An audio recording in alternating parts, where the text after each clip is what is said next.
Ang susunod na dula na inyong maririnig ay hatid sa inyo ng MBC DZRH. Hukumang Pantahanan. Hukumang Pantahanan. Mga kasong tunay at totoong nagaganap sa pang-araw-araw nating pakikibaka sa masalimuot at mapagbirong kapalaran. Magsisilbing tagapagpaalala upang makaiwas sa mga krimen at kaguluhan. Tatayong bantayog na magpapatatag sa kalooban ng bawat nilalang. Hukumang Pantahanan!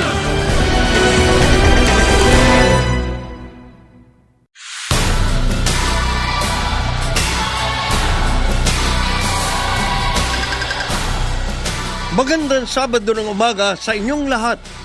Ngayong araw, hahatiran namin kayo ng isang naibang dula na inaasahan naming makapagbibigay sa inyo ng impormasyon at kaukulang kaalaman pagdating sa mga nababasa ninyo sa pahayagan, narinig sa radyo at napapanood sa telebisyon. Mga usaping dapat lamang magkaroon ng tamang gabay, katulad ng usaping public shaming dito sa Hukumang Pantahanan. Mga pare, inom pa kayo. Okay. Cheers! Kung gusto nyo pa uminom, huwag kayo mahiya. Ikukuha ko pa kayo ng beer na may na. Okay. Akala mo ikaw ang nagpapainom, ha? Joke lang, pare. Joke lang. Sinasamantala ko lang ang pagiging galante ni Jerry. Di ba, Jerry? Oo naman. Magpapainom ka pa sa amin ni Pao, di ba? Oo, kahit maligo pa kayo sa beer, sagot ko. Oo, iba na kasi ang promoter. Ay, congrats nga pala, paring Jerry. Thank you. Biruin mo, from clerk, naging supervisor, tapos naging assistant store manager, at tapos ngayon, na-promote na bilang store manager. Nagawa mong lahat yun in less than 4 years. Ang astig mo, tol. Ikaw lang, employee of the century. Well, pinagsikapan ko talaga ma-promote sa trabaho para na rin sa pamilya ko. Bukod kasi sa may 2 akong anak na sinusuportahan, may 3 pa akong kapatid na pinag-aaral sa kolehiyo. Kaya kailangan ko talaga magdoble kayo. Sana ma-promote na rin ako katulad mo. Huwag kang mag-alala, Pao. Darating din ang panahon mo. Ay, ano ba yan? Hindi ako makarelate sa inyo. Maghanap ka na kasi ng trabaho para naman makarelate ka. Oo nga. Ikaw, Pao, nakakailang ka na sa akin. Uy, ha? biro lang yun. Para naman hindi ka na nasanay sa akin. Huwag kang mag-alala. Sanay na ako sa katarantaduan mo. Pero, seryoso, Fightos. 4 years ka ng tambay, di ba? Buti naman. Nasa-survive mong buhayan ng pamilya mo. Oo nga. May trabaho naman kasi si Iris, kaya okay lang. Kaso pare, hindi ka ba nahihiya sa asawa mo? Oo nga. Kung tutusin, dapat lalaki nagtatrabaho at ang babae dapat nasa bahay lang. Pero sa kaso nyo, baligtad eh. Naghahanap naman ako ng trabaho Pre, matagal na 4 years. Oo. Nako. Huwag nyo nang pagdiskatahan ang pagiging jobless ko. Don't worry mga pards. Makakahanap din ako ng trabahong aakma sa akin. At kapag nangyari yon, ako na ang manlilibre sa inyo sa inuman. Tandaan nyo yan. Teka, Paitos, may suggestion ako sa'yo. Ano naman yan, ha? Habang naghahanap ka ng trabaho, bakit hindi ka muna mag-vlogging? Vlogging? Oh, vlog. Oo. Balita ko, malaki kinikita ng isang vlogger. Oo. Tama si Pao. Bakit hindi mo subukan gumawa ng vlog? Kaysa naman sa nakahilata ka lang sa bahay, magdamag. Ay naku, mahirap yan mga pare. Bakit naman? Madaling sabihin na gumawa ng vlog. Pero Anong mahirap doon? Mag-edit ka lang tapos magpo-post ka? Doon sa YouTube saka sa TikTok. ang tanong, may manonood ba sa gagawin kong vlog? At saka kailangan ko pa yatang magkaroon ng maraming followers bago ako kumita dyan. Kaya nga mag-iisip ka ng bagong content. Kapag magaganda ang mga pinopost mo, makaka-attract ka ng followers. Tama. Sayang ang pagkakataon, Paitos. Buha ka namang kwela, kaya alam kong papatok ka sa masa. Sige, Pao. Pag-isipan ko. Sige, gawin mo. Alamin ko muna kung ano-ano mga kakailanganin. at kung paano mag-edit ng videos. Pag-aaralan ko munang mabuti bago ako gumawa ng vlogs.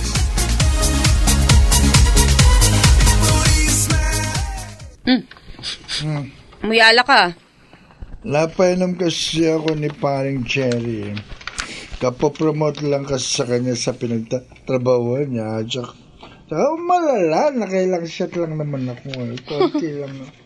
Tingnan mo nga yung sarili mo. Lasing na lasing ka. Yan bang sinasabi mong nakailang shots ka lang, ha? Oh, Naku naman, Vitus, alam mo naman na walang buting idudulot sa tao yung alak. ito naman. Pinagbabawal naman pa ako samantalang yun lang naman libangan ko. Eh kung gawin mo kayang libangan yung paghahanap ng trabaho, baka mas okay pa. Manahimik ka nga dyan. Parang nag-shoot lang ako ng konti. Konti? Big deal na sa'yo. Ay, naku. At saka pwede ba, Iris, huwag mong ipamukha sa akin na wala akong trabaho. Naghahanap ako ng trabaho. Naghahanap. 4 years ka ng tambay. Huwag mo akong simulan, Iris, ha? Pinagbabantaan mo ba ako, ha?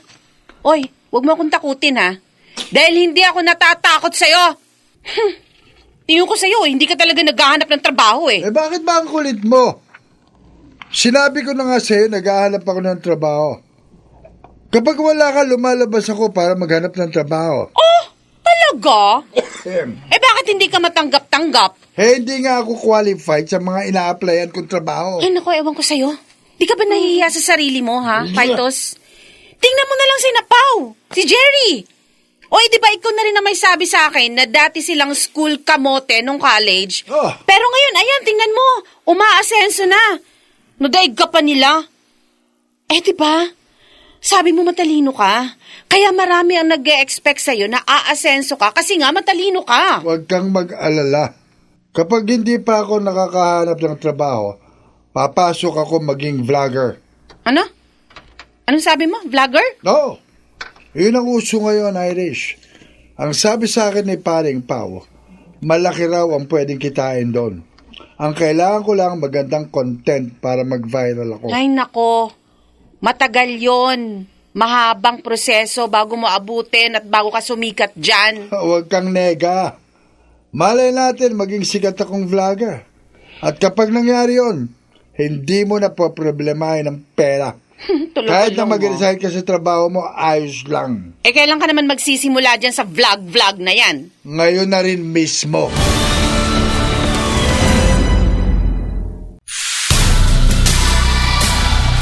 Balikan natin ang dulang hukumang pantahanan.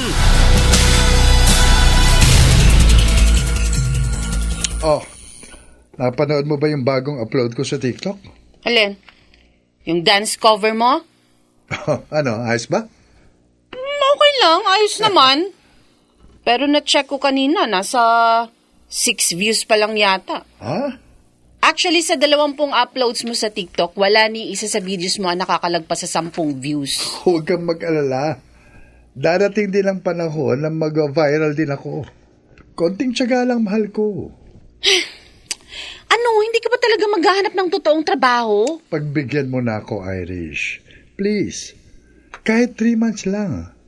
Magko-concentrate muna ako sa vlogging. Malay natin, makakuha ko rin ang tamang formula para maging viral. Ay, sa totoo lang ha, naaawa na ako sa'yo. Kasi wala kang mararating dyan sa ginagawa mo. Oh, huwag ka naman ganyan sa akin. Imbis na suportahan mo ko. Gusto kitang suportahan, kaso ang labo pa rin ng success sa'yo eh.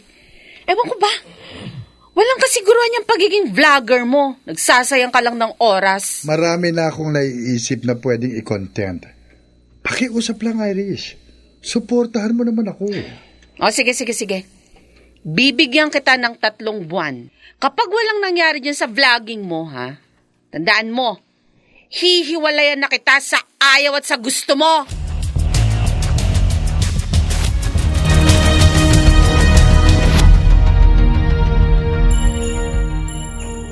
Oh, mabuti na lang binigyan ako ni Irish ng budget para sa vlog na gagawin ko ngayon.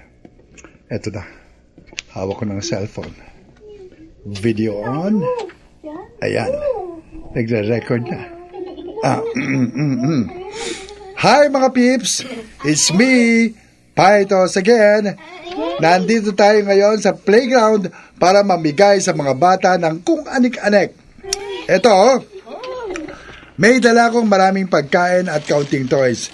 Yes po mga peeps, magbibigay tayo ng mga laruan sa mga batang mananalo sa ating mga pag-games. Tara, magtawag na tayo ng mga participants. Mga bata! Ali kayo dito! Dali! Palapit na mga bata. Kukuha tayo sa kanila ng 10 participants. Oh! Gusto nyo ba ng pagkain? Toys? Gusto nyo bang sumali sa amin? Game natin? Okay. Masaya ang games na inihanda ko para sa inyo. Pero bago tayo magsimula, sasabihin ko muna kung anong mechanics ng game natin. Pero bago ko gawin yon, tatanungin ko muna kayo mga bata. Handa na ba kayong magsaya? Okay?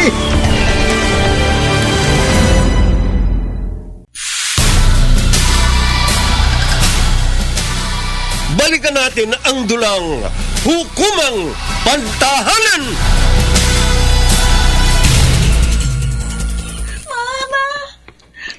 Oh, anak, bakit ka umiyak? Ano problema? Inaway, ako na dyan siya kamakos. Tinutukso po nila ako pangit daw. Mukha daw akong bagong. Eh, bakit ka nila tinutukso? Kasi po, dahil dun sa napanood nilang video tungkol sa akin. Video? Anong video yun?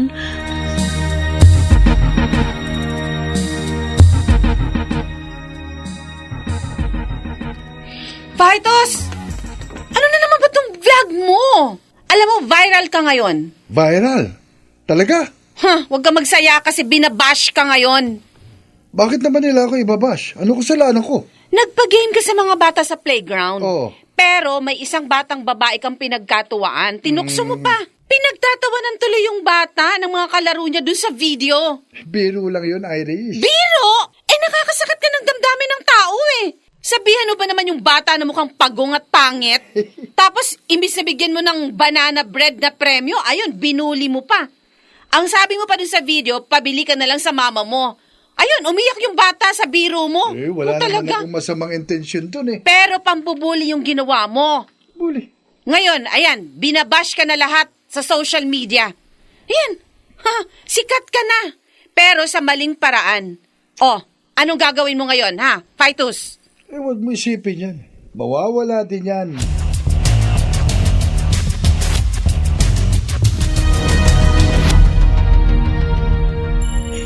Naiinis ako, Kuya Jerry. Oh, bakit Delia? Ano bang problema? Viral ngayon yung anak ko. Kasi binuli na isang vlogger. Nilait at pinagtawanan si Annie. Na-trauma tuloy yung bata. Palagi siya nagsusumbong sa akin na inaasar. Tinutukso na siya ng mga kapwa niya bata dahil doon sa viral video. Teka, sino ba yung vlogger na yan at malakas ang loob niyang nilait ang pamangkin ko? Yung vlogger na nagngangalang Paitos de Menes. Ito yung video niya, oh. Ha? Tingin? I-mute ko na lang ang sound habang piniplay mo kasi nagiinit ang ulo ko. Akin na. Tingnan ko. Teka, kilala ko to ah. Tropa ko to si Paitos ah. Walang iya. Siya palang nambubuli sa pamangkin ko.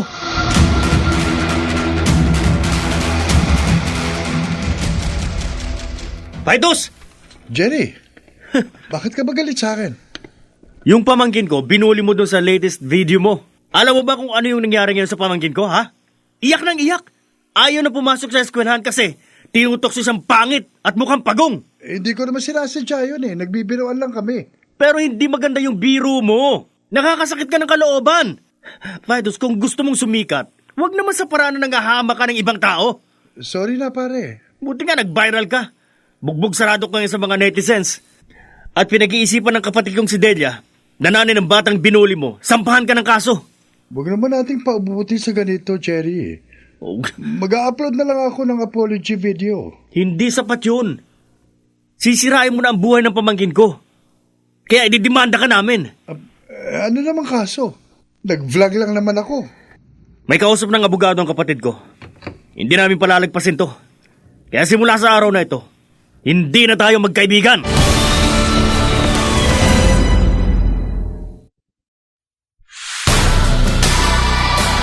Mga kaibigan, narito si Attorney Rina Seco upang magbigay ng karagdagang kaalaman tungkol sa usaping public shaming. May sapat pong basihan para sa pagsasampa ng patong-patong na kaso ang ina ng batang ipinahiya ni Phytos sa kanyang vlog. Una, ipinagbabawal po ng Republic Act 10173 o Data Privacy Act ang processing ng mga personal information ng isang tao regardless of age, gender o status sa buhay, although mas strikto po ang batas kapag involved ang mga bata at mga kababaihan dahil sa espesyal na proteksyon na binibigay at kinagarantihan ng saligang batas. Karapatan ng bawat individual na hindi ipaalam sa iba ang mga impormasyon tungkol sa kanya. Karapatan din niya na magkaroon ng kalayaang mabuhay na hindi siya minamanmanan at hindi isinasa publiko ng sinuman. Sa batas po may tinatawag na personal at sensitive personal information na hindi maaaring basta ilabas, isa publiko o gamitin. Kasama sa mga itinuturing na personal information ang mga pictures and videos ng isang tao at maaari lamang itong i-process, gamitin o isa publiko kung una, may consent ng taong involved, pangalawa, kailangan ito para sa pagtupad ng isang kontrata, pangatlo, bilang pagtupad sa isang legal obligation, pang-apat, kailangan ito para sa proteksyon ng data subject, at panglima, kung nire-require ito ng national emergency. Ang sino mang lalabag sa batas na ito at maglalabas, gagamit o magproprocess ng mga personal na impormasyon na ito na walang pahintulot o walang legal na batayan ay maaring makulong ng mula 1 hanggang 3 taon at pagmultahin ng mula 500,000 piso hanggang 2 milyong piso. Kaya naman para sa mga vloggers dyan, huwag pong baliwalain ang batas just for clout o just for content. Take note, ang mga larawan at videos ng mga bata ay maaari lamang pong i-post online for purposes of sharing with family and friends. Kung pagkakakitaan na ito tulad ng ginagawa ng iba, maaari pong magkaroon ng pananagutan ang gagawa nito. Samantala, iba pa pong usapin ang pamamahiyang ginawa ni Phytos sa batang si Annie. Ang pamamahiya po kay Annie ay isang uri ng child abuse sa ilalim ng RA 7610 o Special Protection of Children Against Abuse, Exploitation, and Discrimination Act. Sa nasabing batas, may parusa pong nakalaan sa psychological abuse, cruelty, at emotional maltreatment, gayon din sa mga salita o gawaing nakakapamahiya o nang mamaliit sa dignidad ng bata. May parusa pong presyon mayor minimum, katumbas ng pagkakulong ng 6 years and 1 day hanggang 8 years. Samantala, maituturing po na cybercrime ang ginawa ni Phytos dahil ginamitan po niya ito ng technology at in-upload pa niya ang video online. Abay mas mataas po ng 1 degree ang posibleng parusa kay Phytos sakaling ituloy ang kaso laban sa kanya. Katumbas po ito ng 12 years and 1 day to 14 years and 8 months of imprisonment. Kaya paalala po sa mga vloggers dyan, pakatandaan, isaalang-alang ang batas at sa paggawa ng anumang bagay, tiyaking hindi naaapakan ang mga karapatan ng iba. At yan po ang hukumang pangtahanan natin ngayong umaga. Ako po ang panyara ng bayan, Attorney Rina Seco.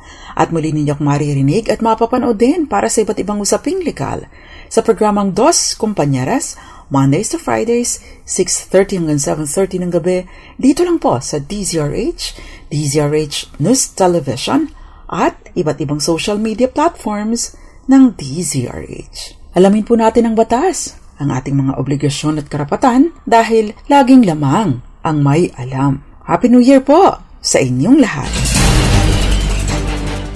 Maraming salamat, Attorney Rina Seco, sa pagbibigay ng karagdagang kaalaman tungkol sa mga batas na pinaiiral sa ating bansa. Mga nagsiganap: Bobby Cruz, Jeneline de la Cruz, Phil Cruz, Maynard Landicho Jr., Rosana Villegas at Susan Robles. Naglapat ng tunog Jerry Mutia. Sa musika ni Buboy Salonga. Supervisyong technical ni na Eric Lucero at Bong Muyar. Creative consultant Bobby Cruz. Isinulat para sa radyo ni Krishna Senga at sa direksyon ng inyong lingkod, Leonel Benjamin. Hukumang Pantahanan!